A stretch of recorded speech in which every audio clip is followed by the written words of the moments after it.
What do you guys want to do? Make me laugh. All right, well, I'll just get right into stuff then. First joke I want to tell tonight is kind of a current event kind of joke. Right? What was yesterday, right? St. Patrick's Day.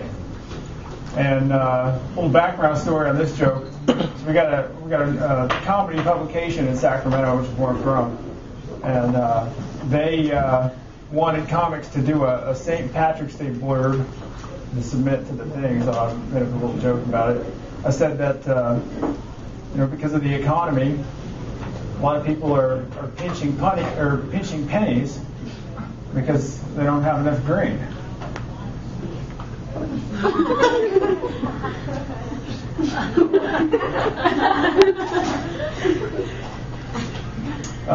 Has anybody here ever smelled somebody's breath? It smells like propane.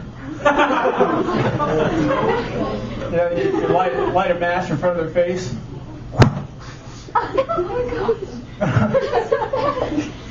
Well, here's the thing about that, is that the likelihood of somebody's breath actually smelling like propane is pretty slim. So if somebody breathes on you and you smell it smells like propane, it's far more likely that what you're actually smelling is a propane or natural gas leak. And it's an urgent situation, and you need to call a technician to come out and fix the leak as soon as possible.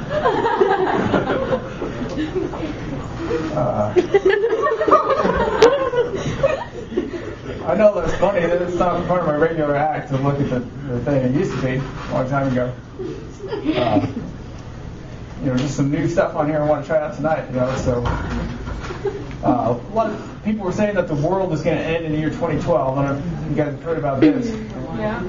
But it's the Mayan doomsday. Well, Mayans from a long time ago. Back in those days, a lot of people thought that the world was flat, right? I don't know about you guys, but I was raised to believe that the world is round. You go around the world, and then you're right back where you were when you started. And then you can go around again. And then you can keep going around and around and around.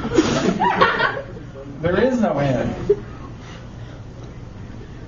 Maybe if I went on a trip around the world, a 3-year trip, my trip would end in the year 2012. But then I could go on another 3-year trip around the world, and it would end in 2015.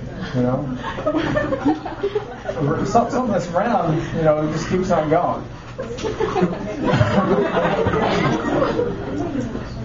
I don't know. I feel weird saying this, but I had insects with my sister one time. What? And,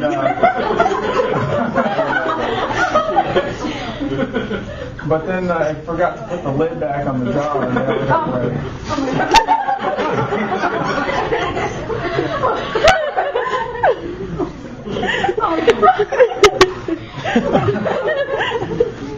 Remember next time. My mom likes to give me advice about things sometimes. She's trying to give me some advice about women, and she told me to try to get an ugly girl. Because she says that they're usually really nice, whereas beautiful women are usually really mean. Bitches.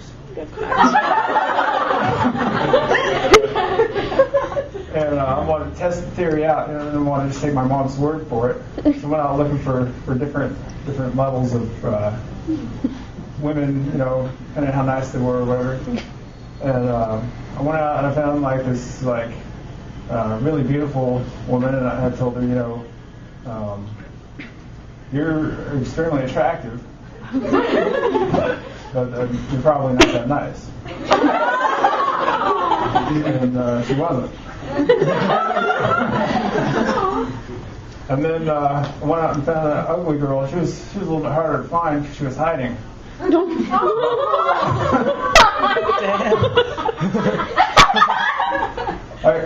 posed the theory to her. I said, let's be frank. You're pretty ugly. But I bet you're probably one of the nicest people in the world. But she wasn't that nice either.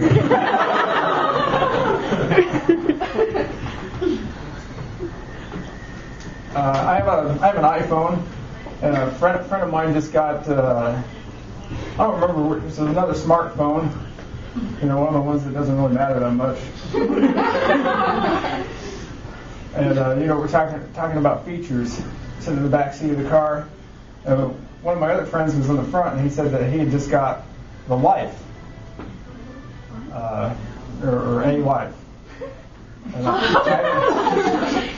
haven't heard of this phone, but it sounds like it sucks because it's like we asked him it doesn't even have a touch screen, and yeah, shit, I don't know.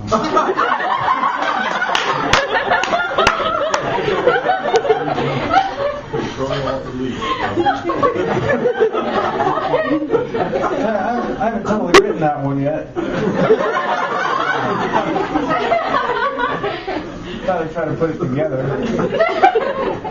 But, well, something that you guys should probably know about me is that I've been to a few parties before. Any of you guys ever been to a party before? Yes. Well, I want to tell you about a party that I went to not too long ago. I had this really interesting experience there. I got really thirsty, probably thirstier than I've ever been in my whole life. Have you ever been so thirsty that you wrote down how thirsty you were in a notebook? And then you memorized it and rehearsed it a few times. And then you went to a comedy show. Told the audience about it. Because that's how thirsty I was when I was at this party. I don't know who planned this party, but the only thing that they had provided for people to drink was this one bowl of punch. And you got to understand, there were hundreds of people at this party, many of whom were lined up trying to get to the bowl. And that made it kind of hard for me.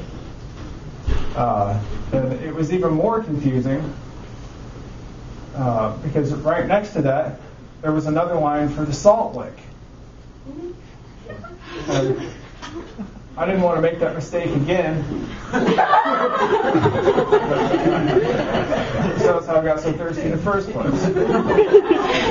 So I went over and I asked the guy, I was like, hey, is this the punchline? And maybe that's what some of you guys are wondering right now. And it is. That's the punchline on that joke.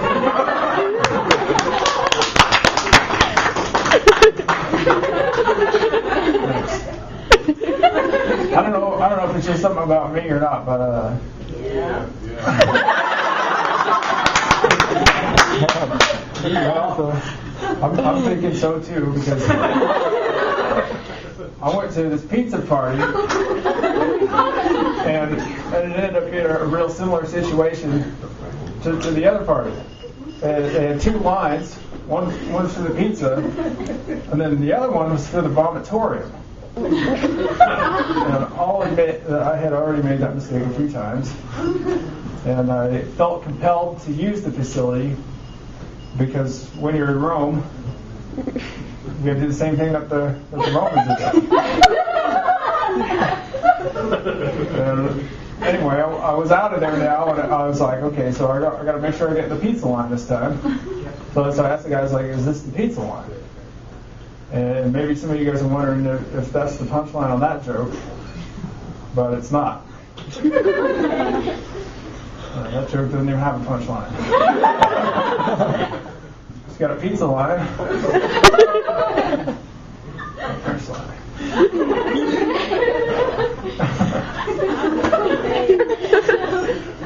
I don't believe in love at first sight, because usually I have to go to about 25 or 30 different sites to find anything I could fall for. I used to get made fun of a lot in school. I still get made fun of sometimes. Probably getting made fun of right now. I remember this one time in kindergarten, these two kids were sitting across from me, and they were saying that I was a girl. But one of them was a girl, so I thought that she would have been able to tell, but apparently not. They're like, you're a girl. I was like, no, I'm not. Yes, you are. No, I'm not. And then they said that I was again. And, after something like that goes on for a couple of weeks, you got to do something. So what I decided to do was finally I pulled down my pants and I showed them my thing that guys have that girls don't have. And they freaked out and ran out of the room. I was like, yes, because I thought that I had taken care of it. But then they came right back in with the teacher, and she asked me to do it again. Oh. And, That ain't right. after I did, because you got to do what the teacher says. And after I showed it to her, she asked the kids to leave the room. And then she called the principal and this guy that was on yard duty at the time. And they came in. And